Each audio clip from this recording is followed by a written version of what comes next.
Welcome to Tiger Talk, episode number 5, the Beat Warren episode. We are super excited to be here. I want to start off by thanking Tremont Coffee, who is now carrying the Massillon 15 for 15 book. And look at that, Becca was there. And so go down to Tremont Coffee, get a cup of coffee, and pick up the Massillon Tigers 15 for 15 book. I really appreciate local businesses carrying it. Simon Says carries the book as well, and we really appreciate the local support. So we are here to talk about a little bit about last week's Mansfield game and then do a preview of Warren. Becca, why don't you introduce our guest today? Well, as always, it's a pleasure to have my other half, Coach Nate Moore. TIG. ERS. And then you guys introduce yourselves, tell us what number you are and what position you play and what year you are in school. Class, position, number. Freddie, number 17, position I play, running back and slot and corner. Class. Class of 23. I'm Bricen Pledgure. I wear number 22. I'm the class of 2023, and I play tackle on defense. So the defense had an amazing game last week. How did you do it? I mean, come on, let's learn about this, Bricen. How did you guys dominate Mansfield? We just did anything it took to stop the ball. That's why we're called Black Swarm. Everybody runs to the ball, and yeah. It was so impressive and so much fun to watch. What did you think, Coach, of the game? I was proud of our kids. I thought we played with great effort. And defensively, we were lights out, really. Played really, really well. Held them to negative 30 yards rushing, which is the third lowest rushing output by an opponent in Massillon history. We had a great day on special teams, with a punt block return for a touchdown. Actually, 2 punts blocked, 1 return for a touchdown. And then offensively, minus a couple 3 and outs, I thought we did really well there also. So we would never ask you to coach the other team, but I thought of this while I was watching the game, and I'm curious, because I was thinking, what could Mansfield do? We were overwhelming their punt team so much. And I was like, well, you have to punt. So if you were in that situation and the other team is just totally overpowering your punt team, is there something you can do at that point? I mean, a lot of that's about operation time. If the operation time is good, by that I mean the time from the snap to the punt, you should be good no matter what kind of pressure you're getting. Minus when you're backed up and you only get 11 yards for the punter, 10, 11 yards for the punt if you're backed up versus 14, which is typical. Other than that, it all comes down to operation time. If your operation time stinks, A, you need to work really, really hard on speeding that up. But B, if you scoot the punter up, it does speed up the time of the snap also. I mean, you're kind of, give a little there. I don't know that that's great. You could try sprinting him out, which once again, that may not be great either. The best way to do it is to work on your operation time. Well, their punter was really slow getting the kickoff. I don't ever remember a game like that where our punt, where we were that dominant on the punts. It was a lot of fun. Mm-hmm. Who coaches special teams? Dave Weber is our special teams coordinator, and Joe Studer assists him with that. Bo Grunder spends a lot of time assisting with special teams as well. Because you have to teach on special teams, because you can't run into the punter, because isn't that a penalty or something? Yeah, running the punt is no good unless you've blocked the punt. If you block the punt, then he's fair game. So but you have to teach them to go this way or something. Yeah. You want to attack. You can't just run into the tackle. You want to attack the block point, which is 3 yards in front of the punter. Freddie's laughing at me. Because I did the motion, like you gotta go this way. Right. It's true though, right? You can't just like run at them. Yeah, 100%. Because No, you can't yeah. like if you block like this, it's probably gonna be a penalty, Missing right? the block and roughing the kicker, and gifting the opponent a first down is one of the worst feelings Yeah. in football. How far if you get roughing the punter, how far? Especially when you're playing somebody good, because it's hard to get somebody off the field. It's not as easy as some people think. And then when you do it, when you get off the field on third down and the other team's punting, and then you rough the punter, and you just give somebody a first down, that's as bad as it gets. Is it 15 yards when you rough the 15 yards punter? and first down. So it's automatically first down. So Freddie, you were out this week, and so you got to see Massillon play. What did you think about? I mean, because that's kind of cool. It's your brother. So, like, what did you think about seeing Massillon play? How'd he do? Analyze him for us. To me, it felt good watching my little brother play. Cause like, damn, I really watch him grow. Now I'm playing my senior year with my little brother. My next one coming up next year. But like, yeah, it was crazy seeing him score. I'm like, wow, that's really is crazy. He's scoring and everything, doing his little things. As a sophomore. And I can't wait to see him pop off. Yeah. What did you think about his little in the end zone? I feel like it was a little bit too much. Keep it professional, score. Act like Did you coach him up on that, Fred? No, I ain't coaching that one. I Well, don't know where you got that one you're from. gonna fix it though, right? Yeah, I'm gonna fix that. Keep it. Yeah, We've been there before. Yeah, that's right. Come on, keep it to the side.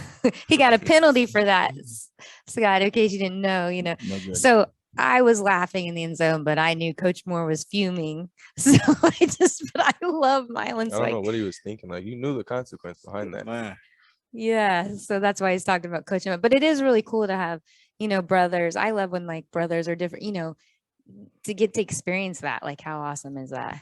And to see him be successful. Yeah, that's cool.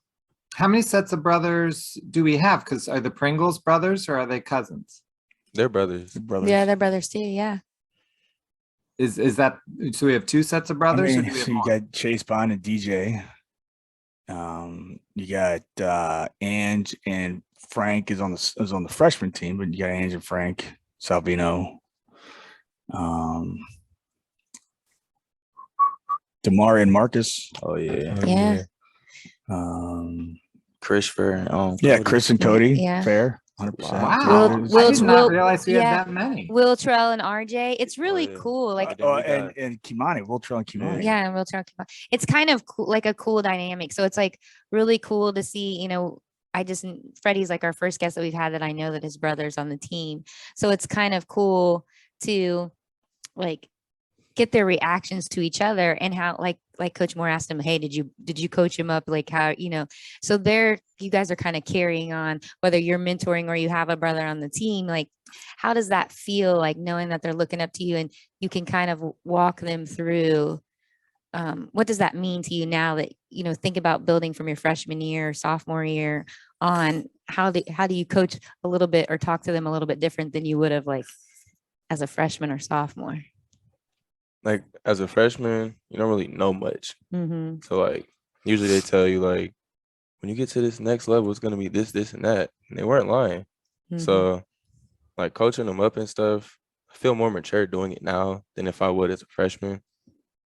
I just feel like the wording is better. Mm-hmm. And then, like, I can get them to understand where I'm coming from. Like, if they mess up on something or if they have to do something, just coach them up. Yeah. Yeah, and it's nice because, like you said, my little brother on the team, so I already know what to say to him to get in his head for him, like to do what he's supposed to do, and do what he's supposed to do, and then exceed and make it better, and like be on them more.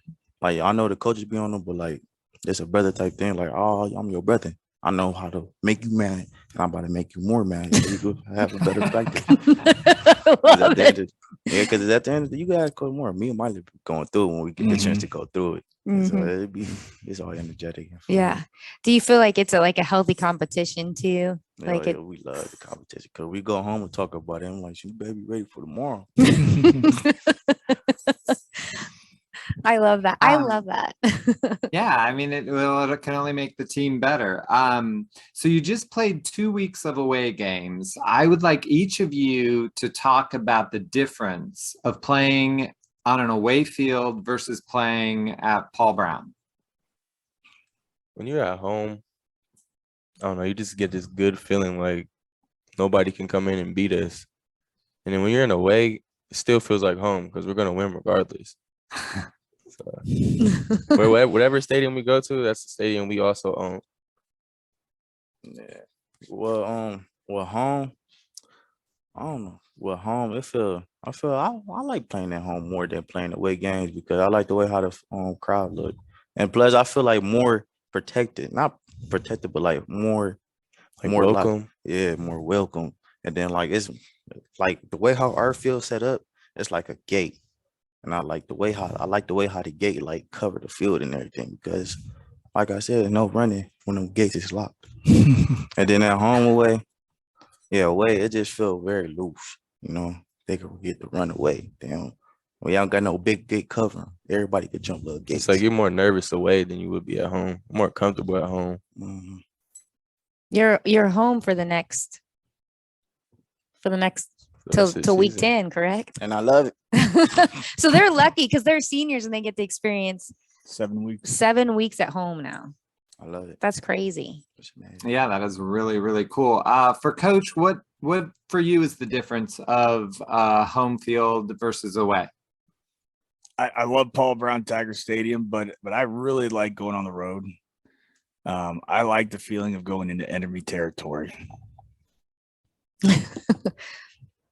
I actually love the away games too. And I love Arlen Field. I think that's one of my favorite places to play outside of Paul Brown, just because there's like an intimacy to that stadium. It's I feel so like, and we close. always travel well there.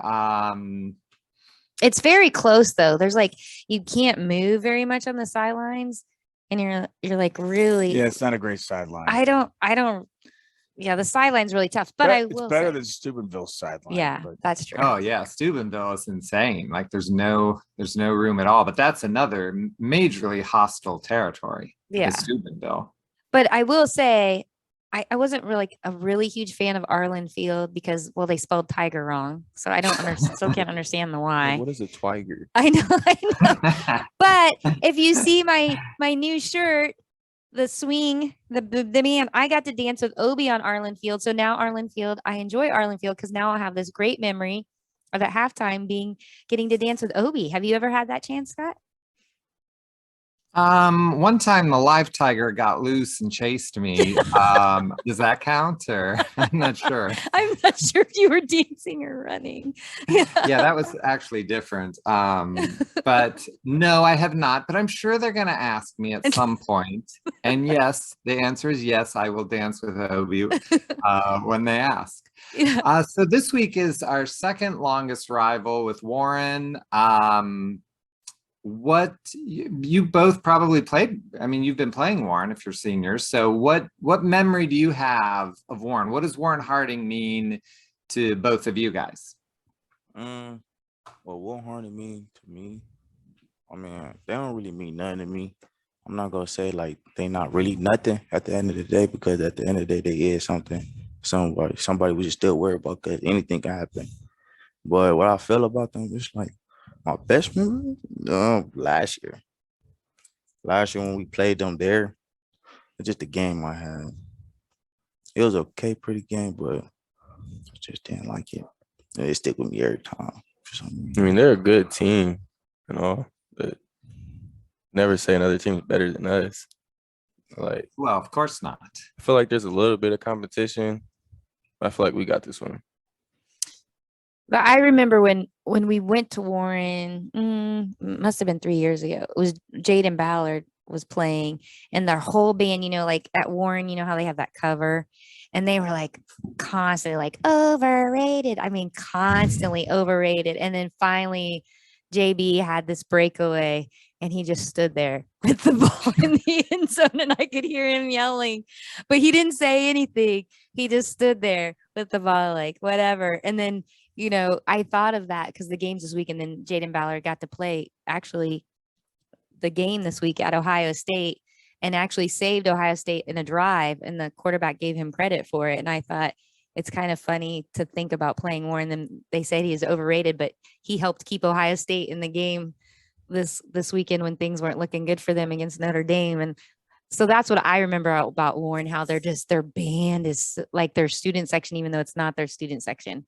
Like you guys have to run into that. So I'm kind of glad to play him there. I think this is correct on that touchdown you were describing. I think that was at the end of the first half, and the band was coming out of their shell for halftime, and there was this pretty band girl. I don't think it was a cheerleader. I think it was a band girl. And Jaden, after he scored that touchdown, and he stood up tall, like you said, and then he blew her a kiss. Yeah, he did blow her a kiss. That's right. I think you are right. Classic. Was it a cheerleader? Yeah. That was classic Jaden Ballard. Right there. Literally my favorite memory of playing Warren. But it was over by the band shell. Right? Yeah, it was by the band shell. Yeah. Yeah. Great memory. Yeah, to me, Warren means a lot because my good friend David Lee Morgan, former coach, author of the 15 for 15 book, we're like brothers, but we fight this week. We'll be trash talking because he's from Warren. This game matters to me because I got to get that text late Friday night saying, sorry, my friend David Lee Morgan, you got to wait another year. So this game is important to me. So Becca and I asked people to send us in a Warren memory, and we got one. So I'm going to read this email. It's from Keno Sultan. He says, my favorite Massillon versus Warren Harding moment comes from the 2019 season. Massillon defeated the Raiders 55-0 in a first-round playoff game to complete a second straight unbeaten season at home. The Tigers unleashed their durable strength on the offensive line up front in a big third quarter, outscoring the Raiders 28-0 as Massillon scored 4 times in a span of 3 minutes and 57 seconds, with also a defensive touchdown for insurance. It was the second largest Massillon win over Harding. Sandwiches between the wins of 56-0 in 2007 and 54-2 in 1989. Certainly, Coach, you remember that game. Yeah, I recall that game. I recall one of my favorite running backs of all time, favorite kids of all time, Terrence Keys, having a breakout game in that playoff win. I think he pretty much ran all over him. I love Terrence Keys. I love him. He's actually down at Bling College getting ready to graduate with his AA December 16th. Yeah, He's done very well. He's playing for them and hopes to move on, to finish his full degree, but great kid and always humble. So yeah, I do remember that too. Yeah, that was a great game. So for our listeners, you can always send us an email at tigertalk14@gmail.com. If you have a question for the coach or for Becca, or you want to ask me if I'll dance with Obi, whatever, send in your emails and we'll answer them. And don't forget. So now for the next 7 weeks, Scott, if you were here, there's going to be shirts underneath the bleachers in care Simon Says, and this week they're featuring the swing band, so you can get it's only sold under the stadium on Friday night, so got to go get it. Yeah, I'm glad that you added that, because when you said there's shirts under the bleachers, it sounds like an Oprah thing where everyone looks under their seat and there's a t-shirt. That's not the case. You got to go buy it. They started looking under their yeah, they thought, yeah, we don't do that. You got to be on the Oprah show to reach under and find Krause's wings or something. It's not happening on Tiger Talk yet. We don't have those kind of numbers. Can we get a scouting report from you, Coach Moore, on Warren this week? Yeah, I know we're looking forward to playing this Warren game. I know coaches are looking forward to it. Players are looking forward to it. We're excited to get back to Paul Brown Tiger Stadium. This is a rivalry game. We look at it like that. And in all rivalry games, you throw records out the windows. Warren's 1-2. Lost last week to Hudson. Their quarterback was out. He's probably going to be back this week, I imagine. But they're a talented team. They've got a 3-star running back with a couple nice Power 5 offers. 6'1", 215-pound kid. Wow. They've got some big tackles, right tackle, 6'4", 310. The other tackles, I think 6'2", 290 pounds. So they got some size. Warren's always athletic. Number 6, the slot's a really good player. And they run the football really well on defense. So this is we're gonna have to play well. What do you? Who are you picking out for defense? Like who's your guys' focus on, or who's like you're like concerned about? It doesn't really work like that. His job is to control his gap. Yeah. Okay. You controlling your gap. Gotta stay in my own little world. Stay in your world. All right. What about you, Freddie? How, I guess I don't know if you're playing this week or not, and I'm not asking, but last week you didn't play. How is it to not play for a week? How hard is that for you? Man, it hurt my soul. It's just so painful. I can't go out and hear nobody else. Take a little bit of anger out, but it's all cool. Just ready to see my boys eat up on Friday, do their little thing. That's great to hear. That's what we want to hear. And it's all about team. And that's what matters as well. We're not going to get to, we're not going to get to eat at the Amish door for the next 7 weeks. So I'm a little disappointed. It was so good, Scott. I can't tell you how great it was. But you showed me how great it was. And the pie was amazing. Yeah, I'm sure it was. That was excellent. What kind of pie did you have, Bryce? In Bryson, what kind of pie did you have? I didn't eat any pie. Oh. Freddie, what kind of pie did you get? He wasn't there. He wasn't feeling good. Oh shit! What kind of pie did you get? I got a slice of cherry pie. Cherry pie too. And then I also got a slice of chocolate cream pie. That sounds good. Doubled up. I did the chocolate cream pie. It was amazing. But I ate Bryson's pie. But you can't eat peanut butter. Freddie can't eat peanut butter, but the peanut butter was the huge hit. The rolls with the peanut butter. Yeah, the rolls with the peanut butter. Yeah, I thought you meant peanut butter pie, and I don't remember them having. No. Amish peanut butter. Oh, that peanut butter is incredible. I thought you were a fan of the Amish store. I am, but we were talking about pie, and then you're bringing in a roll, and I didn't know how you were eating your pie, shoving a roll in your chocolate pie. But you do you. If you want a carb load. I'm not judging. We did carb load because the noodles are amazing too. Mm-hmm. The noodles and the potatoes are amazing. But we appreciate the Amish store. They always treat us really well, and it's definitely a great experience. So, yeah, love the Amish store.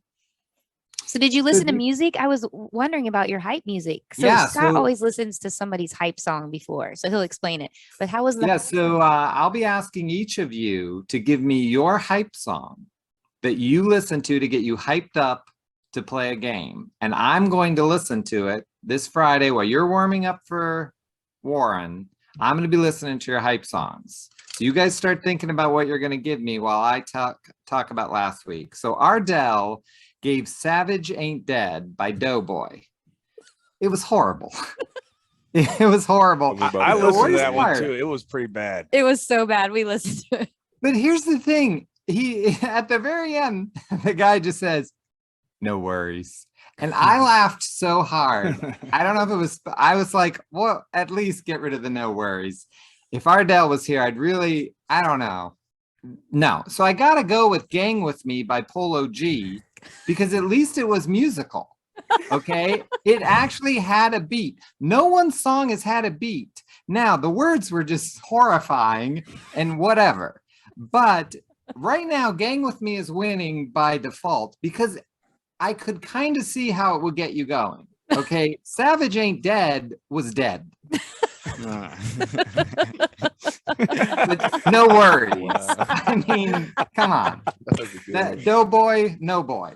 But we're going with Freddie. I'm going to listen to your hype song, and you're out to beat Gang With Me by Polo G. Food is on the line here. Food is on the line. The way how I do my hype song, it's kind of confusing because at first, the way before I lock in for a game, I listen like to a motivation speech. And then my song I listen to is called like No Halfway Steppers by Baby Sola. Wait a minute. No Halfway Steppers? Mm-hmm. No Steppers. Halfway Steppers. Steppas. Yeah, I got it. Steppers. And this by Baby who? Sola. How do you spell? Sola. SOLA. But he listens Hey. to a motivational speech before that. That's What's a incredible. motivational speech? Maybe you should put those two together, Yeah. Scott. Yeah, You what's gotta- the speech? The speed. I'm about to look at it right now.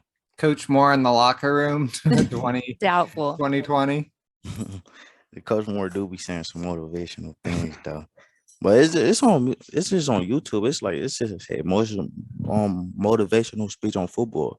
And then halfway through, then that's when I get to playing it because the transition just make it so good.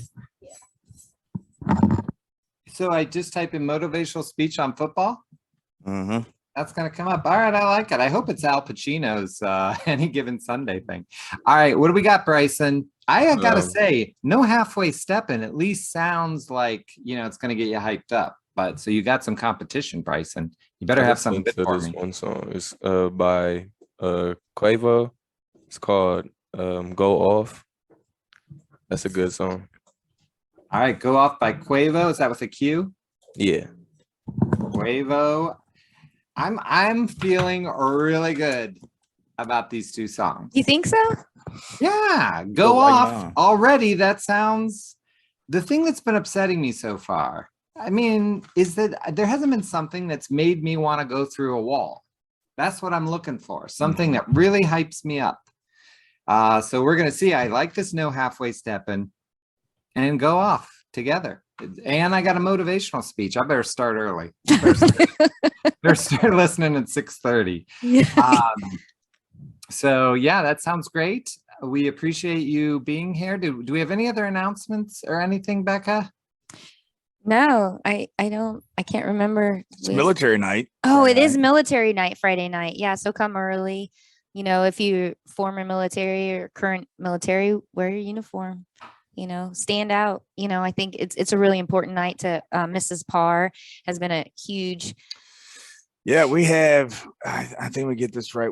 A Purple Star distinction for Washington High School. And that means that we've checked a bunch of boxes about how we support the military, how we support military families specifically. And we earned that Purple Star distinction, I think from the it's either from, I think it's from ODE. I think it's from the Ohio Yeah. Department of Education. Yeah. And we're really proud of that. I know that Ms. Parr, Mrs. Renee Parr, one of the assistant principals at the high school, really leads the charge on that. I know Mr. Lonschlager, our high school principal, is hugely proud of it. And I think we're going for that distinction as a district. Yes. There's a couple more steps that we have to do, but we're going for that. But I don't know of any other district that does as many things as we do for the military and military families. I know it's really important to everybody from the top down, from Mr. Salvino on down. And you have several former players who are in the there's military. several former players that are serving right now. And they tune in and they watch the games. Yeah. And we are safer with those guys, guarding the borders. I know that for a fact with those Tigers out there. So huge supporters of the military. Yeah. Well, many times people, when I'm out and I say that I travel for the Tigers and all these things, and people are always so surprised. One of the things that I say that you don't understand is, of course, it's about football. Of course it is, but it's really about community and the support that community will show those former people who served and active. They're going to get a standing ovation. Everyone's going to applaud them. Like the community comes together.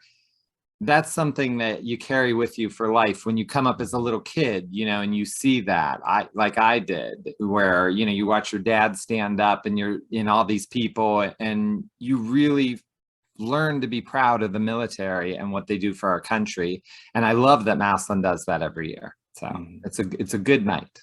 So just remember, guys, so Scott has been a long time season ticket holder. He sits in section 14. So he actually faces, where we consider the home crowd. He thinks section 14 is like amazing, so look at his face, like amazing. I think everyone thinks section 14 is amazing. That's where they want to be. If I was to watch a game from the stands, I would sit on the east side. 100%. East. Because you get the view of the West Side stands. That's in your background. You've got the indoor facility in the background, Washington High School in the background. I gotta believe that's an unbelievable view. Watching I'm gonna from the east post side. a picture of that I have with the sun coming down, Obi up there. You got the indoor, but that's not why Section 14 is so great. It's because you're right by the away team, and when they score a touchdown, it hurts.